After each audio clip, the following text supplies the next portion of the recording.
नमस्कार, मैं सुनीता कथा मंथन में आप सबका स्वागत करती हूँ। कथा मंथन में आज सुनिए शिवानी जी की कहानी विप्रलब्ध था। शिवानी जी की अन्य कहानी आपको हमारी प्लेलिस्ट से मिल जाएंगी, लिंक आपको आई बटन में मिल जाएगा। बरेली का स्टेशन मध्य रात्रि के धुंधलके में डूबा था। रेलवे कर्मचारियों की सफेद वर्दी यदा कदा चमकती और फिर शांति छा जाती।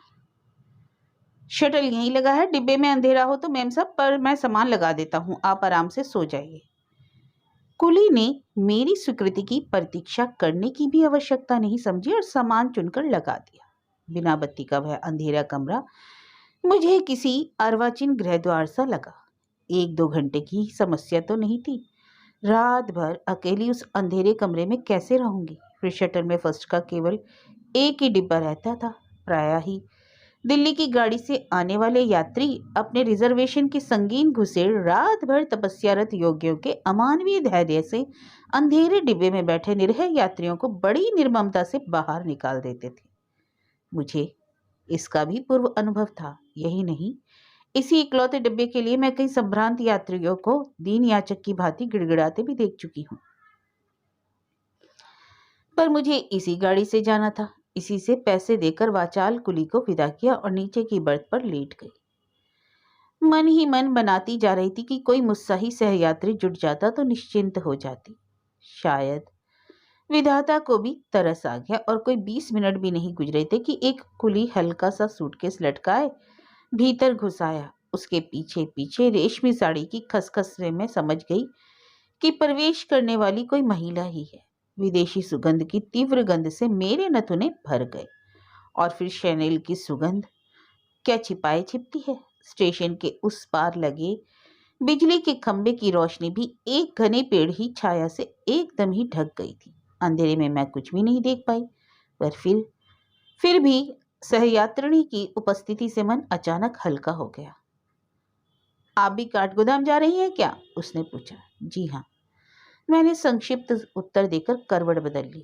कुली के साथ उस महिला के क्षणिक वार्तालाप ने ही मुझे चौकन्ना कर दिया था। जरा सा ही बढ़ावा देने पर वह मार्ग भर दिमाग चाट कर रख देगी, यह मैं समझ गई थी। क्यों भाई कुली, बरेली में पानी कब से नहीं बरसा?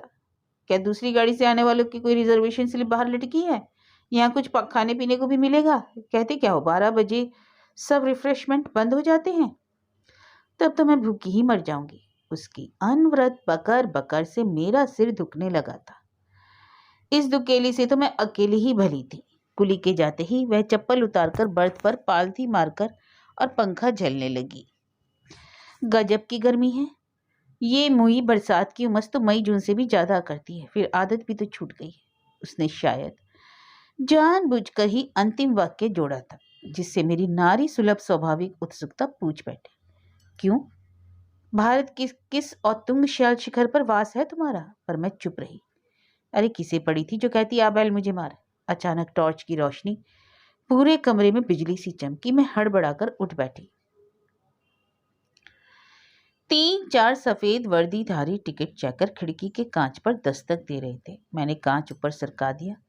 देखिए, आपने क्या रिजर्वेशन किया है? उनमें से एक ने पूछा। नहीं, मैंने डरते डरते कहा। और जिस बात का भय था वही हुआ। अब निश्चय ही ये यमदूत हमसे उतर जाने को कहेंगे। तब आपको यह डब्बा खाली करना होगा। अभी दिल्ली की गाड़ी से वे यात्री आते होंगे जिन्होंने रिजर्वेशन किया है। वह धृष्ट कर्मचारी खिड़की का सहारा ले त्रिभंगी भंगिमा में खड़ा हो गया। आप लोग जा सकते हैं। मेरी सहयात्रिणी का रौबदार आदेश अंधेरे में गूंज उठा। कैसा आश्चर्य है कि स्वतंत्र भारत के अधिकांश नागरिक आज भी रौब डालने के लिए विदेशी भाषा का ही प्रयोग करते हैं। मेरी हिंदी जो काम नहीं कर पाई थी, वह उसकी ठसकेदार अंग्रेजी कर गई। जब आपके यात्री आएंगे हम देख लेंगे। और उसने लपक कर खिड़की का कांच चढ़ा दिया। कुछ क्षण शांति रही, पर फिर वही धृष्टता। धृष्ट कर्मचारी द्वार भड़बड़ाने लगा। आप लोग समझते क्यों नहीं? आपका क्या बिगड़ेगा? नौकरी तो हमारी जाएगी। अब मेरी साथी कृत श्रेणी की भांति छलांग लगा द्वार खोलकर खड़ी हो गई। उस रणचंडी का रौद्र रूप देख चारों सकपका गए। बड़ी शर्म की बात है, वह ऐसे शुद्ध उच्चारण का विदेशी बारूद उगलने लगी जैसे आकाशवाणी से मंझे उच्चारण में अंग्रेजी के समाचार पढ़ रही। आप लोग रेलवे के कर्मचारी हैं, पर इतना भी नहीं जानते कि फर्स्ट की यात्रियों की नींद में व्यवधान डालने का आप लोगों का कोई अधिकार नहीं। आप लोग नहीं गए तो शायद आपकी नौकरी आने वाले यात्री नहीं, यहाँ बैठने वाले यात्री ही ले लेंगे। जब आपसे कह दिया है कि किसी यात्री का रिजर्वेशन हुआ तो हम पल भर में डिब्बा खाली कर देंगे, समझे? और चारों दुम दबाकर हवा हो गए। वह अंग्रेजी की चुनी गालियां देती मेरे पार्श्व बर्थ पर लंबी हो गई। सोच रहे थे कुछ पान सिगरेट की सामग्री जुट जाएगी, पर यहाँ तो घास नहीं छिली है। वह कहती जा रही थी, क्या पहाड़ घूमने जा रही हो? उसने एक सिगरेट सुलगाकर मुझसे पूछा। लाइटर के क्षणिक प्रकाश में मुझे कटे झबरे वालों में ढका एक गोल गाल गोरा चेहरा दिखाई दिया। अब तक उसका यथेष्ट रौब मुझ पर पड़ चुका था। जी नहीं, मैंने कहा, मैं वहीं रहती हूँ। वाह, बड़ी भाग्यशालिनी हो। हमें तो अब उस स्वर्गादपि गरैसी जन्मभूमि के दर्शन भी दुर्लभ हो गए। आज 24 साल बाद पहाड़ जा रही हूँ। अरे तो क्या आप पहाड़ी हैं? मेरी उत्सुकता अब कुछ कुछ बढ़ गई थी। दूसरी बरत से कोई उत्तर नहीं आया। अंधेरे में नन्हे हीरे जड़ी घड़ी की क्षणिक झलक सी लगी। मुझे लगा पार्श्वशयनी महिला ने घड़ी वाले हाथ को माथे पर धर लिया और जन्मभूमि की स्मृतियों के सागर में डूबने उतरने लगी। सहसा एक दीर्घ निश्वास मेरे गालों को छू गया। हाँ, हूँ तो पहाड़ी, पर सूरत से नहीं लगती। वैसे इस मुँह अंधेरे में तुम्हें मेरी सूरत दिखी ही कहाँ होगी? बत्ती आने पर देखना। सब कहते हैं एंग्लो इंडियन लगती हूँ। मेरी नानी नाहन की थी, और तुम भी पहाड़ की हो तो इतना तो जानती ही होगी कि नाहन की अधिकांश महिलाएं एंग्लो इंडियन ही लगती हैं। गोरा दूधिया रंग और नीली आंखें। मेरा माथा ठनका। कोई कितनी ही अंधकार में डूबा क्यों ना हो, बिना देखे भी एक सामान्य सूत्र से सिरा पकड़ते ही वर्षों का विस्मृत चेहरा पकड़ में आ जाता है। जानी पहचानी सुगंध, हंसी की खनक या कोई परिचित सा वाक्य। मेरे हाथ में परिचय का सूत्र आ ही गया। मेरी ननिहाल नाहन में है, देखती नहीं? इसी से तो एंग्लो लगती हूँ। गोरा दूधिया रंग और नीली आंखें। जिसने 24 वर्ष पूर्व यह गर्वपूर्ण घोषणा की थी कि वही उस अंधेरे को चीरकर मेरे सम्मुख खड़ी हो गई। क्या वर्षों पूर्व बिछड़ी अपनी इस सखी को बाहों में बांध लूं या बत्ती आने की प्रतीक्षा करूं? तो क्या 24 वर्षों में आप एक बार भी पहाड़ नहीं गई? मैंने धड़कते कलेजे को थाम कर पूछा। नहीं, सच पूछिए तो इतनी दूर से जा भी नहीं सकती थी। वैसे चाहने पर तो मनुष्य 7 समुद्र भी लांघ लेता है। मैं एक लंबे अरसे से विदेश में रही। पहले विमान परिचारिका थी, अब उम्र बढ़ गई है और परिमार्जित रुचि के आकाश विहारी यात्रियों के स्तर का विमान अधिकारी बहुत ध्यान रखते हैं। इसी से अब रिसेप्शनिस्ट हूँ। 7 मामाओं में से एक बचे हैं। इधर अल्मोड़ा में उन्हीं की छोटी पुत्री के विवाह में जा रही हूँ। अपने संदेह की पुष्टि का सबसे बड़ा सबूत पाकर मैं व्याकुल हो उठी। इसी विवाह में तो मैं भी जा रही हूँ। उसकी छोटी मामी मेरी मौसी थी, निम्मी ही है। यह सुंदरी निर्मला, देखा ना आपने? वह शायद फिर बैठ गई। गाड़ी छूटने में 5 मिनट है। अब हमें कोई नहीं निकाल सकता। दिल्ली की गाड़ी के यात्री आए ना कद्दू। मुझे एकदम ही मूर्खा समझ लिया था। अब ठाठ से रात भर पैर फैलाकर सोएंगे। मैं अंधेरे में मुंह छिपाकर हंस ली। 24 वर्षों की अनकही बातें क्या एक ही रात के सफर में पूरी हो जाएंगी? ठाठ से रात भर पैर फैलाकर क्या सो सकोगी मेरी निम्मी? गाड़ी में झटका लगा और उसी झटके के साथ डिब्बा बिजली से जगमगा उठा। आकस्मिक प्रकाश से हम दोनों सक पकाकर उठ बैठी। वह आंखों को मलती उठ रही थी कि मैंने ही उसे पहले देख लिया और आश्चर्य से स्तब्ध रह गई। कटे बालों के अतिरिक्त उसमें कोई भी बदलाव नहीं हुआ था। शरीर की किसी भी लुभावनी रेखा पर तोला भर मांस की परत नहीं पड़ी थी। अब उसकी बारी थी। वह हंसकर मेरी ओर मुड़ी। नहीं लगती हूं ना पहाड़ी? उसने अपना वाक्य पूरा भी नहीं किया था कि मुझे पहचान लिया। कूद कर वह मुझसे लिपट गई। गाड़ी स्टेशन छोड़ रही थी। जिन कर्मचारियों को उसने लताड़ा था वे खिसियाए से प्लेटफॉर्म पर खड़े चलती गाड़ी को देख रहे थे। निम्मी की बाहों में मुझे देखकर उनमें से एक ने ना जाने क्या कहा और एक अश्लील ठाका भागती गाड़ी का पीछा करने लगा। मैंने खिड़की का कांच चढ़ा दिया। बहुत पहले उसे ऐसे ही एक अश्लील ठाकर से बचाने के लिए मैंने खिड़की के कांच का जिरह बख्तर चढ़ाया था। तब भी हम दोनों अकेली बोर्डिंग से घर लौट रही थी। लाल मुँहे गोरों को कि रंगीन भीड़ ने इस अपूर्व सुंदरी को देखने अगल बगल के डिब्बों से अपनी पूरी फौजी टुकड़ी को न्योत दिया था। हे क्लियोपेट्रा, हे मुगल क्वीन आदि प्रशंसा के पुष्पगुच्छ हवा में उछलने लगे थे। बड़ी कठिनता से जनाने डब्बे की किलेबंदी में बंदिनी बन एक परिचित वयस्क गार्ड के संरक्षण में एक प्रकार से लुक छिप कर ही हम काठगोदाम पहुंचे। वहां भी सैनिटोरियम की एक रौबदार आयरिश डॉक्टरनी का साथ जुट गया, नहीं तो साथ चल रही फौजी बस के यात्री शायद फिर कुछ उत्पात मचाते। बुढ़िया ने उतरकर उनके कमांडर से कुछ कहा और फिर मार्ग भर किसी ने चू भी नहीं की थी। आखिर क्या कहा आपने? निम्मी ने ही पूछा था। मैंने कहा यह उनका बड़ा अन ब्रिटिश व्यवहार है। बस मरकटमुखी वानर सेना के आत्मगौरव को बुढ़िया के एक ही वाक्य ने जागृत कर दिया। आज क्या ऐसा ही एक वाक्य भारत की अनुशासन प्रियता को भी बांध सकता है? निम्मी, कौन सी अमर बूटी खाती रही है तू? कुछ तो मोटी हुई होती। मैंने कहा। कुछ नहीं, बस जबान को कड़ी लगाम से कसती नहीं हूँ। याद है ना, आलू छोड़ दिए थे। अब भी मजाल है जो कभी एक चिप्स भी होठ से लगी हो। वह बड़े गर्व से अपनी सुडोल टांग हिलाने लगी। वर्षों पूर्व निम्मी आलुओं के लिए कहीं से एक विदेशी उक्ति सुनाई थी।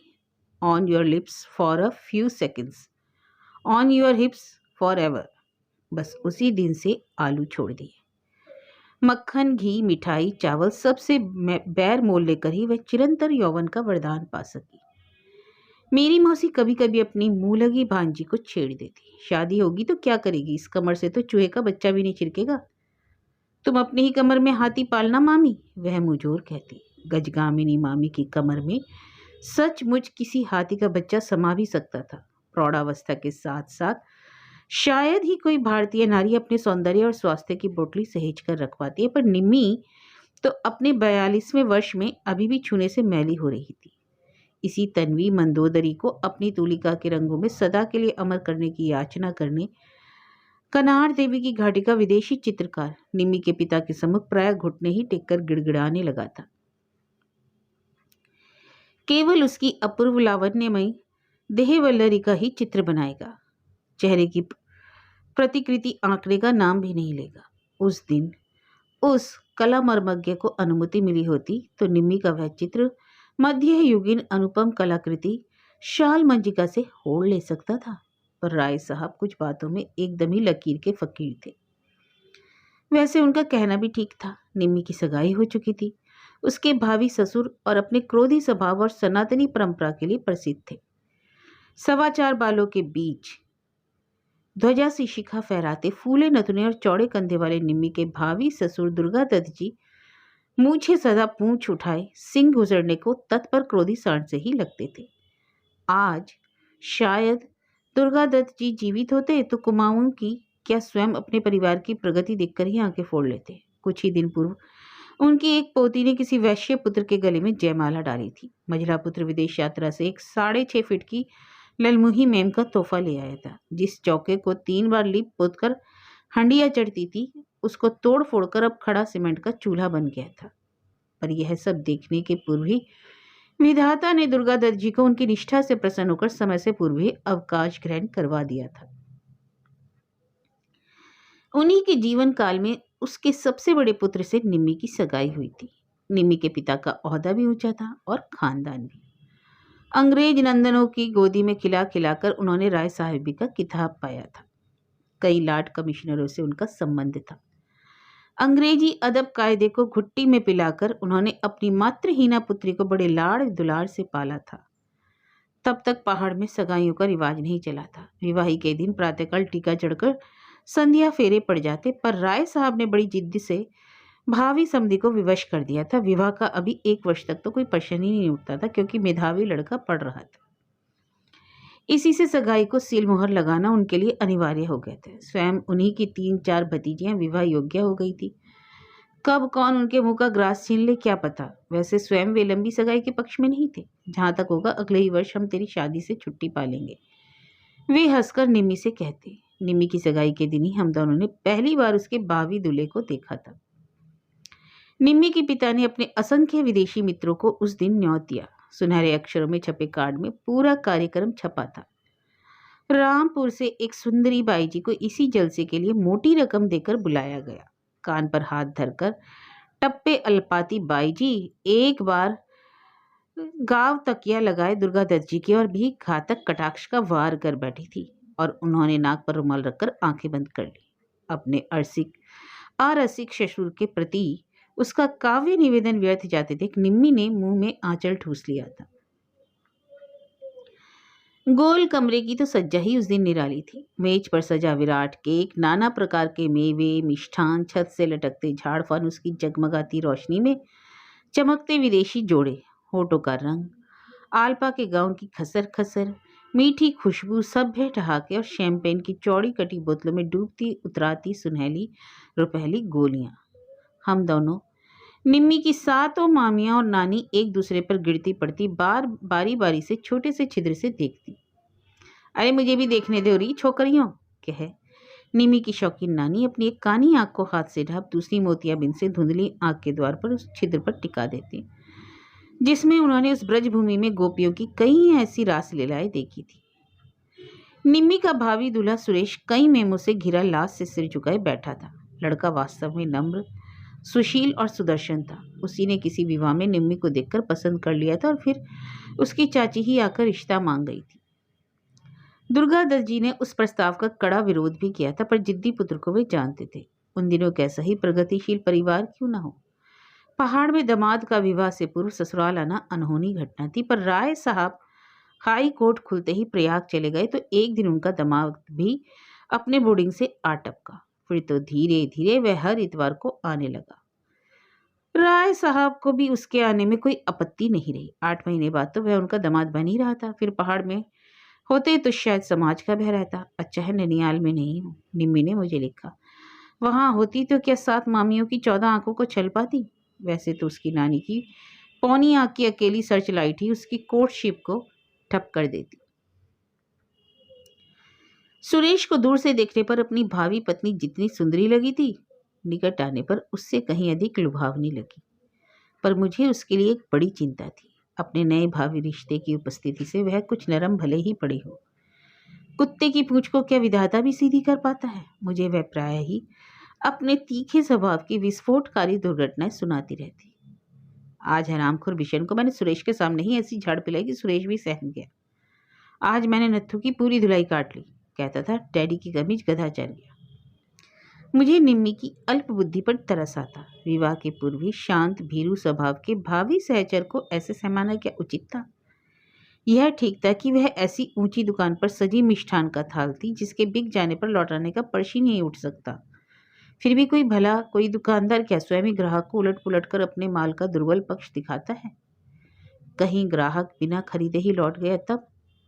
पर इस तब की निम्मी को कोई चिंता नहीं थी। उसे तो शिकायत थी अपने भावी वर्ग की चुप्पी और सगाई की लंबी अवधि से। पढ़ाई क्या शादी के बाद नहीं हो सकती, वह प्रायः सुरेश से पूछ बैठती। उसके इसी अधीर प्रश्न के उत्तर में शायद सुरेश उसे एक नीलम की चौकोर अंगूठी लाकर पहना गया था और आज भी वही अंगूठी उसी उंगली को अपने सूक्ष्म घेरे में बांध हथकड़ी सी बनी ज्यों की त्यों धरी थी। न नीलम घिसा है न पहनने वाली स्वामिनी। तब क्या अभी भी वह सुरेश को नहीं भूल पाई है। अंगूठी पहनाने के बाद ही छुट्टियां आ गई और सुरेश बड़े उत्साह से पहाड़ पर चला गया। विवाह को केवल 1 महीना रह गया था। इधर न जाने क्या सोचकर राय साहब ने दोनों के मिलने पर रोक लगा दी थी। अब वे स्वयं पहाड़ जा रहे थे और वहां दोनों का मिलना ठीक नहीं था। पहाड़ पर पहुंचते ही विवाह की तैयारियां आरंभ हो गई। कहीं सुरेश की बीसियों ताई चाचियों के कपड़ों के जोड़ों पर चिपकाए जा रहे थे तो कहीं गेहूं और तिल के पर्वताकार स्तूपों को बिनने मोहल्ले टोले की महिलाओं की चीटी की सी कतार चली आ रही थी। चाय और फलाहारी नाश्ते के साथ कई जोड़ा हाथ क्रियाशीलता का नाटक रच रहे थे जिसमें हाथ कम और जबानें ही अधिक चल रही थी। अनाज के कंकड़ ज्यों के त्यों धरे रहते पर समाज का कूड़ा करकट खूब बिना फटका जाता। सुना बहन तुमने, अंधेर हो गया। आज तक मुसलियों की छोकरी तो पहाड़ी नहीं लाए थे और फलां का लड़का तो बनिए की बेटी भी हलाया, उससे तो मुसलटी भली।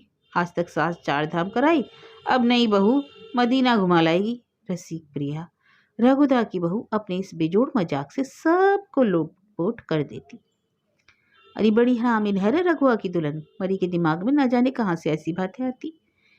इसी रसिकता की रसवंती फुहारों के बीच गृह स्वामिनी कुंडे का दानेदार दही मंगवाती और देखते ही देखते भुने भांगे के नमक, शहद और दही के साथ पहाड़ी नींबू मिला अनोखे रंग और अद्वितीय स्वाद के देवताओं के खाने योग्य खाद्य पदार्थ की सृष्टि हो जाती। कूद कर हम दोनों भी पहुंच जाती और तिमिल की चौड़ी पत्तियों में एक एक अमृत स्वरूपी फांक का प्रसाद पूरी महिला गोष्ठी में वितरित किया जाता। हंसी खुशी के बीच उत्तरायण का सूर्य नित्य के अधैर्य से डूबने की चेतावनी दे बैठता तो हड़बड़ा में विवाह की तैयारी की हाट समेट ली जाती। आज सोच रही हूँ बहुत अच्छा किया निमी जो तू पहाड़ नहीं आई। प्रांगण अब भी वही है, पर अब वह पत्ते पर फांक धरकर बांटने वाली पीढ़ी बीत चुकी है। सना नींबू खाने पास पड़ोस तो दूर, अब शायद घर ही के सदस्यों को नहीं न्योतता। समृद्ध परिवारों के खोखले घरौंदे कब के ढह चुके हैं, और जो एक आध नए युग के भूकंप के गहरे धक्के को सहकर भी खड़े रह पाए हैं, उनमें न जाने कितने बंदी शाहजहां अश्रुपूरित नयनों से अपनी गृहस्थी के उजड़ते ताजमहल को विवशता से हाथ बांधे देख रहे हैं। उन्हीं के सुखी परिवार में जहां तिल का एक एक दाना भी बांट कर खाया जाता था, वैमनस्य की चिंगारी ने भाई भाई को खून का प्यासा बना दिया। आज घर घर में दरा मुराद और औरंगजेब हैं। निम्मी, उत्तरायण का सूर्य अब भी उसी आधैर्य से डूबने की चेतावनी देता है, पर उसकी चुनौती को स्वीकारने बिजली की जगमगाती बत्तियां हैं। लड़कियां स्वच्छंद होकर बाजार में सिर उघाड़े घूम सकती हैं। आज उन्हें हमारी भांति टोकने वाला कोई नहीं है। युग पुरुष ने करवट ले ली। जिस अल्मोड़ा के बचपन के चेहरे की दूधिया चिकनाहट देख चुकी थी, उसके प्रौढ़ चेहरे पर अनुभव की झुर्रियां देखना क्या निम्मी को अच्छा लगता? 24 वर्ष पूर्व का सरल धोती का कचौटा कसा भोला कृषक पुत्र अल्मोड़ा आज कोट पैंटधारी सुशिक्षित संसारी प्रौढ़ हो चला। आज उसी भोले शिशु की स्मृति मुझे विहल कर रही है। निम्मी के विवाह के 8 दिन पूर्व ही मौसी ने मुझे बड़े आग्रह से रहने को बुला लिया था, पर ठीक 4 दिन पहले जब चौड़ी पापड़ सी पहाड़ी पूड़ियों को रोली की स्वास्तिक से सवार धूप में सुखाया जा रहा था और नाना मंगल गीतों के बीच पीछे फुलवर के लेस लगे पिछाड़ों पर रुपया कपड़े में लपेट गुलेनारी रंग की ठप्पे धरे जा रहे थे, राय साहब भागते भागते आ गए। फौरन काम रोक दो। वर के ताऊ को दिल का दौरा पड़ गया और चल बसे। अब संविधानीय में के सूतक में विवाह की बात कैसे उठ सकती है? निमी अपने कमरे में बड़ी देर तक रोती रही। दुर्गा दत्त जी का सम्मिलित परिवार अपने आदर्श प्रेम के लिए प्रसिद्ध था। फिर सबसे बड़े भाई की मृत्यु होने पर पुत्र का मोर किस दुस्साहस से संवारते। उन्होंने कहलवा भेजा था कि पूरे 1 वर्ष तक सहोदर की मृत्यु का मातम बनाएंगे। राम राम कर 1 वर्ष भी कट गया। इसी बीच ना जाने क्या सोचकर राय साहब पुत्री को ननिहाल ही छोड़ गए। लुक छिपकर मेरे ही पते पर चिट्ठियां चलती थी, पर उसी अटके पत्र व्यवहार को देखकर मेरा माथा ठनका। पहले नित्य चौथे दिन सुरेश का मोटा लिफाफा आता, फिर कलेवर शीन पड़ने लगा।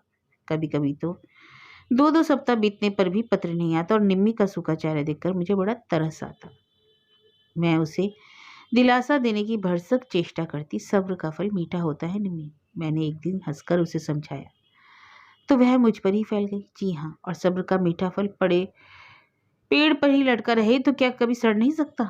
जिस रेट से बैरी दुर्गा दत्त जी के पांडव भाई एक एक कर अच्छा खासा दिल धड़का धड़का कर स्वर्ग सिधार रहे थे, मुझे उसकी सगाई का भविष्य अंधकारमय लगने लगा। दूसरे ही वर्ष उसके मझले चचिया ससुर चल बसे और विवाह फिर 1 वर्ष के लिए टल गया। 6ठे महीने उसके तीसरे ससुर की आते घर की पुरानी गाय ने सींग मारकर आंगन में फैला दी। अब तो राय साहब के धैर्य का सिंहासन भी डगमगा गया। निम्मी का एक लंबा खर्रा मेरे पास आ गया। लगता है मेरे ससुर कुल को मुर्गियों वाली रानीखेत डिजीज लग गई है। कौमार्य व्रति धारण करना होगा। बेचारी निम्मी। तीसरे वर्ष स्वयं दुर्गा दत्त जी के 50 वर्ष पुराने दमा ने बिना किसी पूर्व सूचना के ही उनका दम उखाड़ लिया, तो बाप बेटी दोनों ने हथियार डाल दिए। जिस पुत्र के मुंडे सिर पर बाप की क्रिया का छोपा बंधा था, उस पर मोर बांधने की आशा दुराशा मात्र थी। पुत्री को लेकर राय साहब बहुत पहले बाप दादाओं की खरीदी गई जमीन की देखभाल करने नेपाल चले गए। जब विवाह की घड़ी आएगी तो विधाता भी नहीं टाल पाएगा। उन्होंने रोती पुत्री को मेरे ही सामने समझाया था, पर पुत्री जान गई थी कि वह घड़ी अब कभी नहीं आ सकती। ना जाने किस देवी शक्ति ने उसे भावी संकट के लिए प्रस्तुत कर दिया था। सुरेश की पहली नियुक्ति बिहार में ही हो गई। 3 अदद विधवा ताई चाचियों को लेकर वह अपनी नई डिप्टी कलेक्टरी संभालने चला गया और भावी सुनहले भविष्य की रूपरेखा संजोकर एक 7 पृष्ठ का पत्र निम्मी को मेरे पते पर भेजा गया। पत्र क्या था?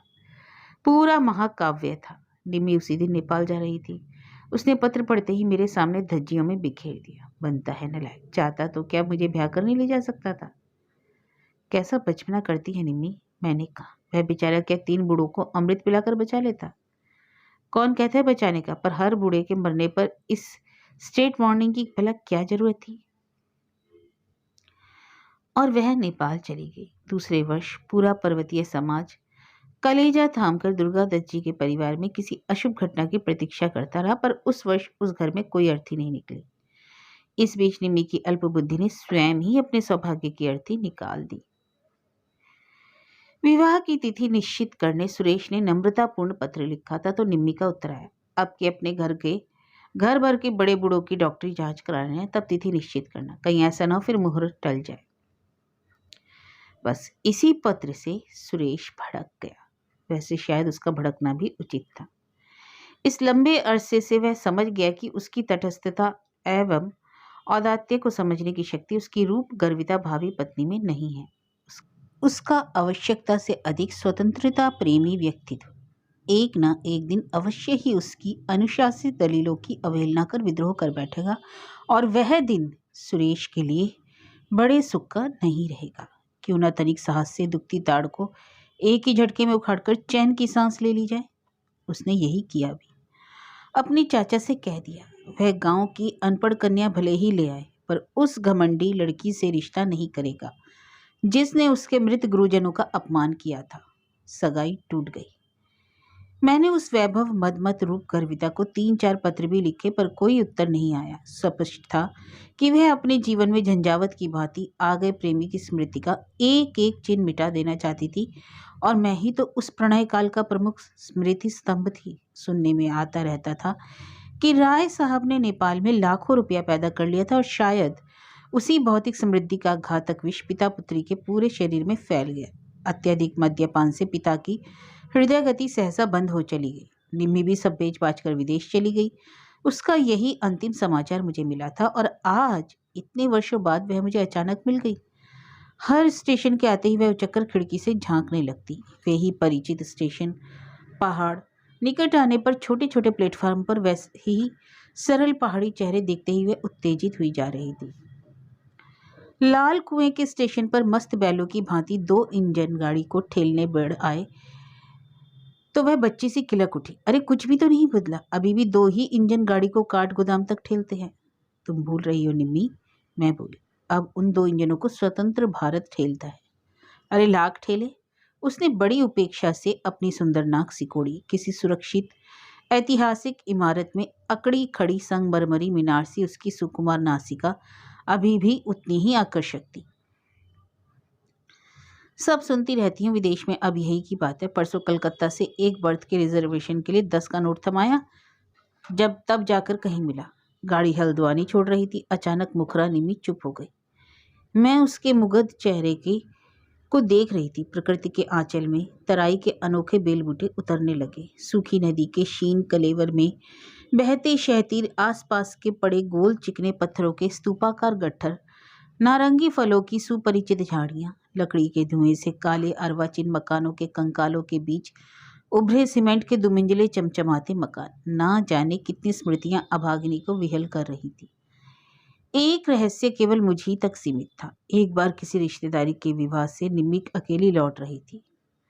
सुरेश उन दिनों अपनी ननिहाल हल्द्वानी आया था। वह भी स्टेशन पहुंचकर वहीं से टिकट लेकर निम्मी के साथ काठगोदाम। सौभाग्य से रिक्त उस फर्स्ट क्लास में दोनों की सरस यात्रा के सजीव वर्णन से भरा निम्मी का लंबा पत्र शायद अभी भी मेरे पास पड़ा होगा। क्या आज उसी मीठी स्मृति का विषधर उसे अपने घातक डंक से डस निश्चेष्ट कर रहा था? मेरी उपस्थिति को भूलकर वह खिड़की पर सिर टिकाए मंथर गति से रेंगती गाड़ी के औदार्य से एक एक पेड़ पत्ते को आंखों ही आंखों में पी रही थी। अचानक मेरी तीखी दृष्टि का चाबुक उसकी गर्दन पर लगा। वह हंसकर मेरी ओर मुड़ गई। क्या देख रही है ऐसे? क्या बहुत अधेड़ लग रही हूँ? मैं खिसिया गई। नहीं निम्मी, वही तो नहीं लग रही, जलन हो रही है तुझे देखकर। पगली कहीं की। उसका स्वर भावना के गहर में डूब गया। तेरा क्या, लड़कियों का विवाह पक्का हो गया है, पति है, सुखी गृहस्थी, और मेरा माई फेज इज माई फॉर्च्यून। मैं चौंकी। कहीं संसार के प्राचीनतम मीना बाजार में अपने रूप के हाट की उजड़ती दुकान का तो उल्लेख नहीं कर रही थी। पर आंखें पहुंचकर वह हंस दी और उस उज्जवल निर्मल हास्य ने मेरी दुश्चिंता जो पहुंचकर बहा दी। मेरी अपनी यह धारणा है कि कलुष और पाप की छाया किसी भी नारी या पुरुष के चेहरे को रंजित किए बिना नहीं छोड़ती। चंदन या रोली की पावन बिंदुली राम नामी दुपट्टे ओढ़े व्रत अनुष्ठान के व्यू के बीच लोह स्तंभ से खड़े बगुला भक्तों की दाढ़ी के तिनके तनिक चेष्टा करने पर ही बड़ी सुगमता से बीने जा सकते हैं। पर उस निष्कलुष चेहरे के भोलेपन में किसी ठगी का फरेब नहीं था। काठ गोदाम आया तो हम दोनों वेटिंग रूम की ओर लपकी। दोनों पहाड़ी कंठ चाय के चाहत से व्याकुल हुए जा रहे थे। बहरा को लाने के लिए चाय कह दिया। निम्मी आराम कुर्सी पर लद गई। थोड़ी देर तक सुस्ताकर चल देंगे, एक टैक्सी ही कर ली जाए, क्यों? एकांत में बतियाते चलेंगे, उसने कहा। एकांत में वह मुझसे किसी की कुशल पूछना चाहती थी, मैं समझ गई। और तभी मुझे लगा मुंह बाए खड़ी खंदक को शायद वह अज्ञानवश नहीं देख पाई, या फिर देखकर भी अनदेखी कर रही है। उसका यह अदम्य उत्साह बिछुड़ी जन्मभूमि से मिलने की ललक क्या मामा की पुत्री के विवाह तक जाती रह पाएगी? बहरा को टिप देकर उसने बटुआ खोल नन्हे रुमाल से होठ पहुंचे, फिर चाय से धुल गई लालिमा को लिपस्टिक की गाढ़ी रेखा से आरक्त किया। वह सदा ही किसी कुशल चित्रे की भांति अपने क्यूपिड अधरों को रंगती थी। क्यों अब चला जाए? वह उठ गई। निम्मी, मैंने उस नर्म दिल डॉक्टर की भांति भूमिका बांधी जो मृत्यु द्वार पर खड़े अपने मरीज को मृत्यु की संभावना से परिचित कराता है। हो सकता है दुस्साहसी हंसी मरीज मुस्कुराकर कह दे, जानती हूँ मुझे मरना है, पर मृत्यु से कैसा भय। मैंने गला खंकारा, कैसे आरंभ करूं? पर इसी बीच निम्मी ने बातों को उलझा, तागा सुलझा, सूत्र मेरे हाथ में स्वयं पकड़ा दिया। इतना अच्छा लग रहा है, जी में आ रहा है पंख लगाकर अल्मोड़ा की ओर उड़ चलूं। जिस मीना की छठी की पूड़ियाँ भी नहीं खाई थी उसी के विवाह भोज में जा रही हूँ। पर मामी की अकल तो देख, यह तो लिखा ही नहीं कि विवाह किससे हो रहा है। बस उसने सीढ़ी रख दी। अब मुझे पाँव साध कर नीचे उतरना था। जानती है किससे हो रही है? सुरेश के लड़के से, मैं एक ही सांस में कह गई। निम्मी कुर्सी पकड़कर पीसा के मीनार से एक और ढहने लगी तो मुझे लगा कि वह गिर पड़ेगी। उसका चेहरा एकदम सफ़ेद पड़ गया, पर दूसरे ही क्षण उसके सहसा भिज गए होठ स्वागत सहता ही बुदबुदाने लगे। यह तो छोटी मामी का सरासर अन्याय है। कम से कम यह तो लिख ही देती। उन्होंने कैसे सोच लिया कि मैं इस विवाह में ना आ सकूंगी? अनुपस्थिति मामी के प्रति उसका उपलम्ब आंखों से छलक उठा। तुम चल दो, अब मैं आगरा फोर्ट से ही लौट आऊंगी, यह मामी को दे देना। जब उनका निमंत्रण मिला मैं हांगकांग में थी, वहीं यह साधारण सा उपहार ले लिया। उसके साधारण उपहार का स्तर देखकर मैं दंग रह गई। मखमली डिबिया में झलमलाते हीरे के कर्णफूल स्वयं अपना मूल्य बता रहे थे। फिर कभी मिलेंगे, उसने हंसकर कहा, पर आंसुओं की चिलमन से झांकती व्यथा की मलान छाया उसके होठों तक उतर आई थी। उसके दोनों होठ बुरी तरह कांप रहे थे। मेरे कुछ कहने पर वह टूट पड़ेगी सोच मैंने अपना बटुआ खोल कर्णफूल संभाले और चलने को मुड़ी। एक उपहार तो रह ही गया, उसने कहा, इसे सुरेश को दे देना, अपने बेटे की बहू को पहना देगा। देखते ही देखते उसने नीलम की अंगूठी उतारकर मुझे थमा दी। इसे रहने देना, मैंने डरते डरते कहा। किसके लिए रहने दूं? आंसू की दो बड़ी बड़ी बूंदें कोर से नीचे ढुलक गई। उसने उन्हें पहुंचने का कोई प्रयत्न नहीं किया। आज तक जिसके लिए मूर्खतावश इसे पहनती रही, वह मेरे अज्ञान से अंधी कल्पना दृष्टि में अभी भी मेरे लिए कुंवारा बैठा था। आज अचानक वही अपने बेटे की बारात सजाकर चल दिया, तो अब किसके लिए पहनूं? मेरी बस चली तो वह देर तक रुमाल हिलाती खड़ी रही। काश आज सुरेश उसे देख पाता। सिर से पैर तक कहीं तो कुछ नहीं बदली, पर कहाँ देखेगा अब उसे? कल तक वह न जाने किस विदेश के आकाश की गगनचारिणी बन जाएगी। घर पहुंचते ही मैंने मौसी को उसका उपहार थमा दिया। वर्षों से बिछुड़ी द्वार तक आकर लौट गई भांजी की स्मृति में मौसी ने एक दो आंसू बहाए। फिर घर के पुराने सुनार से हीरे जचवाने चली गई। असली है या नकली? अंगूठी मैंने नहीं दी। विवाह के उल्लास उद्दि में पूरा घर डूबा था। सजे शामियाने के नीचे बैठे अतिथियों का गोरखा बैंड लुभावनी लोक धुनों से मनोरंजन कर रहा था। रंगीन बत्तियों के लट्टुओं की नीली पीली रोशनी में चमकते सुरेश को उसके समधी ने न जाने किस रसिकता की फुलझड़ी से गुदगुदा दिया था। खूब हंस रहा था। उसका युवा पुत्र काली शेरवानी में चमकता दमकता बार बार इधर उधर आके घुमाता किसी को ठीक वैसे ही ढूंढ रहा था जैसे 24 वर्ष पूर्व उसका पिता अपनी सगाई के दिन किसी को ढूंढ रहा था। इतना बदल गया था सुरेश। चेहरे पर सुख संतोष की लाली थी, आंखों में प्रभुता का मत था और सुखी संपन्न गृहस्थी का विज्ञापन देने छोटी सी तौंद भी निकल आई थी। उस उल्लास की गोधली को मैं किस दुस्साहस से मलान करती। अंगूठी मैंने बटुए में रख ली। दूसरे दिन विदा होने लगी तो भीड़ में जाकर अवगुंठ नववधु की पसीने से तर उंगली में चटपट अंगूठी पहना मैं तीर सी निकल फिर भीड़ में घुल मिल गई। मेरा काम पूरा हो गया। जिसे देनी थी उसे तो नहीं दे सकी, पर जिसे पहनाए जाने की निम्मी ने इच्छा प्रकट की थी उसकी उंगली तक पहुंचा दी गई। घूंघट से दबी मीनी जान भी नहीं पाई होगी कि अंगूठी उसे कौन पहना गया। अपनी सूझबूझ फुर्ती और चातुर्य पर मुझे गर्व भी हुआ। अपनी बेटी की बहू की उंगली में उस अंगूठी को एक ना एक दिन वह देख ही लेगा जिसे दिखाकर सालने के लिए ही वह उपहार दिया गया था। इतना मैं दावे के साथ कह सकती हूँ कि एक बार पहनने पर शायद संसार की कोई भी स्त्री उस सुंदर चौकोर नीलम को अपनी उंगली से स्वेच्छा से विलग नहीं होने देगी। पर काल मत्स्य के गर्भ से निकली और अपनी विप्रलब्धा नायिका की लौटाई गई उस नीलांगुरिया को क्या इस युग का दुष्यंत पहचान पाएगा?